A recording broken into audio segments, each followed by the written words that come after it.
Hello, hello, welcome back or welcome to my channel. For this video, I wanted to do something a little bit different. Given that we are in October and it is spooky season, I thought what better time than now to share a very personal story of mine, one that is paranormal, spooky, potentially even demonic. And it's something that I think really fits with the time given that it is October and it's spooky season and we're all kind of feeling and looking for stories. So I'm going to go ahead and share my story. Now, I will preface this by saying that it is not going to be a story where insane, crazy things are happening. So if you're looking for something crazy or completely, just out there, this is not going to be it. But it is going to be 100% true. This 100% happened to me. Tell my story exactly as it happened. And I'd like to hear your opinions if you have any, of course. Feel free to share with me. So yeah, this story takes place well over 10 to 12 years ago. I'm 34 now.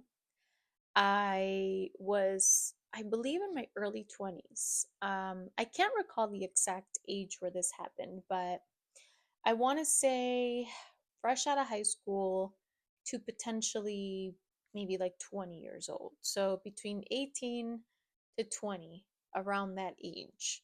Um, I was living in my parents' home at the time. And basically, I was dating my first serious boyfriend. A little backstory on this because this is important to the story overall. My first boyfriend, my first serious boyfriend, was someone who was very not atheist per se, but a very like science facts based person. And I say that in quotations because it was kind of circumstantial. um when he wanted to be science and logic, he was, and when he wanted to throw it out the window, he did. So we're gonna call him Jason. That's not his name, but anyway. So I'm dating Jason at the time, and I had been dating him for a little while. And I my cat just came in and she scared me. Okay, my cat came in, Jody, and she scared me because I'm telling the story, so I'm a little on edge. Anyway, so backstory: I'm dating Jason, and he is pretty much non like not a religious person, more science and logic, and I need to see it to believe it type person. I was raised like him. We were both Hispanic and we were both a Catholic by upbringing, just by our culture. So when I grew up, I just went to church with my family because that was what was expected. It was normal. You guys can see my cat right there. It was normal for me to go to church. It was culturally just part of my identity.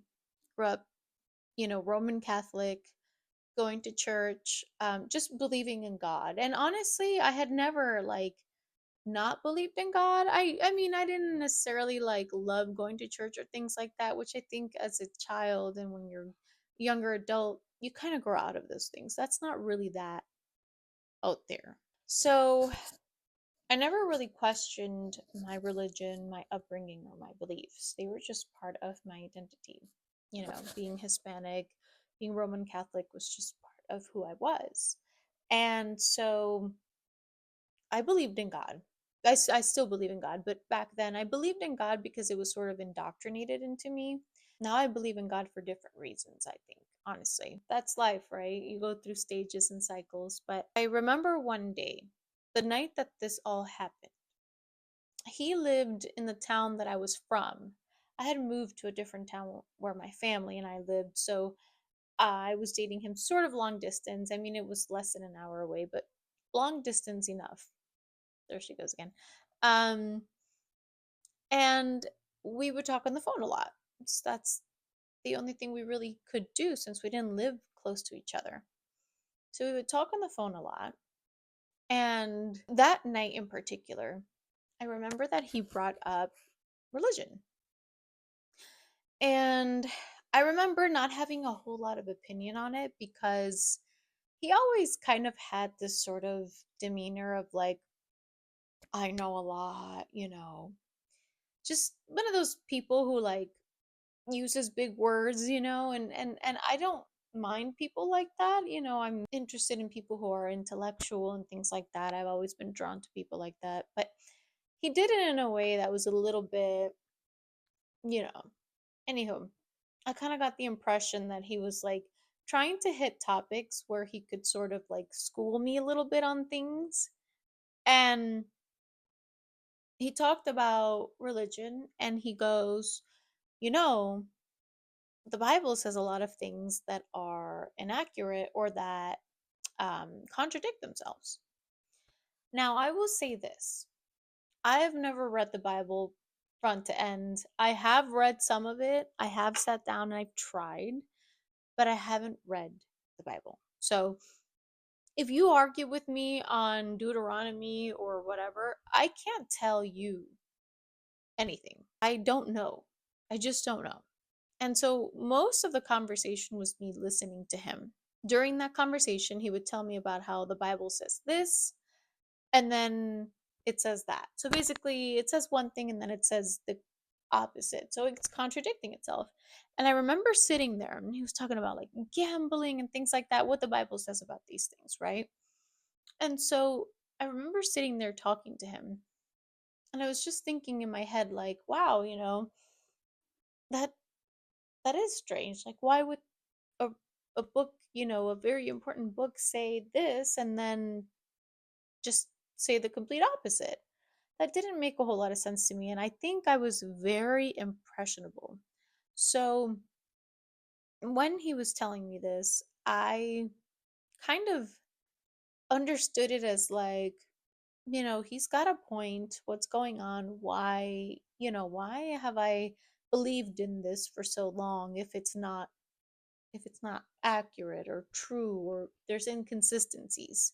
I remember that I didn't have a whole lot to say to it because, again, I didn't know much. So I couldn't say, actually, you're wrong, or you know what, you're misunderstanding or misinterpreting things.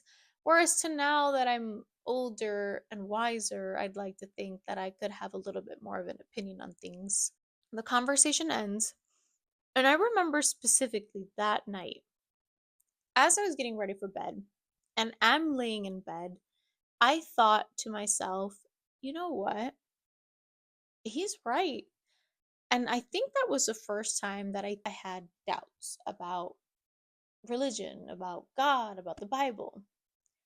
So I went to bed essentially with these doubts in my head, thinking, what he said, it's true. Like, why wouldn't the religion I believe in say this and then say the opposite? Like, none of this is making any sense.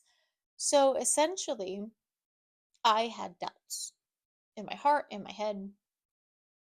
So I go to sleep. And this is where the thing happens, the paranormal thing, the scary thing. And I'm going to tell you exactly what happened. I'm not going to add more to it. I'm not going to take away from it. To me and to God, this was the most insane experience I've ever had to this day. And I know exactly what happened to me. I felt it, I was there, and it was so, so real for me. I had gone to bed, I had been asleep for some time. I don't remember exactly how long. I just remember that my bed started to shake. And in that particular time, I had had the covers over me. So I'm in my bed, covers are over me, and the bed starts to shake. And I just remember I wake up and I was like, oh my God, is this happening? Like, my bed is shaking. Don't picture the exorcist things going up and down. No, it was not like that. It was more the kind of shaking like when you're in a massage bed and it just goes like that, like it's vibrating like that. It was not something up and down exorcist stuff. It was not like that. So, okay. Um, and I was wide awake because when anything shakes, I'm a light sleeper. I will wake up. I woke up and I remember laying in bed with my covers over me, and I was just like, there is something in my room. I knew there was something in my room. I knew there was something in my room. And there was a part of me that wanted so badly for some reason, out of curiosity, out of just, you know, you have to. Like, I needed to know what it was. What did it look like? I was trying so hard to not look, but at the same time I wanted to look so bad because I was just like curious, like what is this thing? What could be there, right? And here's the thing. I thought to myself, look, if you do look and you see whatever it is that's there, it may be so frightening that like it might not be something you can handle. I thought I could handle stuff. I liked horror. I still do. I can handle horror, but and I remember telling myself, if you can't handle it, it could traumatize you and you don't know how you're going to be moving forward. So I remember I kept the covers over my head and I started to pray. I don't know any prayers like fully. At that time, I only remembered a few, and they were in Spanish because I had taken some classes that I needed to take, communion classes, and things of that nature. So, and they taught us certain prayers. At that moment, I couldn't remember the full thing, but I just remember I started to pray in Spanish, and I said what I knew. And I think I was combining prayers. I was like this one and that one. I was just saying things, and it stopped momentarily. The shaking stops, probably for less than a minute. It stops, and it was only shaking for probably about a minute, if not less. It would like this whole thing happened so fast. So bed shakes. I'm sitting there wide awake, scared. Start to pray. It stops shaking, and then it starts to shake again. So I start praying again. I was like, it stopped shaking because I was praying. Full stop. I prayed. It stopped. So I knew that I had some type of answer, some solution to this. And I prayed again. Again, my bits and pieces, my broken prayers, I started to pray. And the shaking stopped for good. I laid in bed. I still had the covers over my eyes. And I remember thinking to myself, this is what you get. This is what you get for doubting. This is what you get for questioning God. This is what the other side of doubt looks like. Eventually, I go back to sleep. I don't even know how, but I did. And the next day, I remember I asked my mom, I asked my dad, I asked everyone in the house, hey, did the house shake? Was there an earthquake? Did you guys feel anything last night? Nothing fell. There was nothing on the floor. Like if the house had experienced an earthquake, something would have been on the floor. Nothing was on the floor. Okay. No, no earthquakes. Nobody, nothing. So I go online and I looked up, earthquakes in Illinois just to see, like, okay, at that time, maybe something had happened. Nothing. Okay.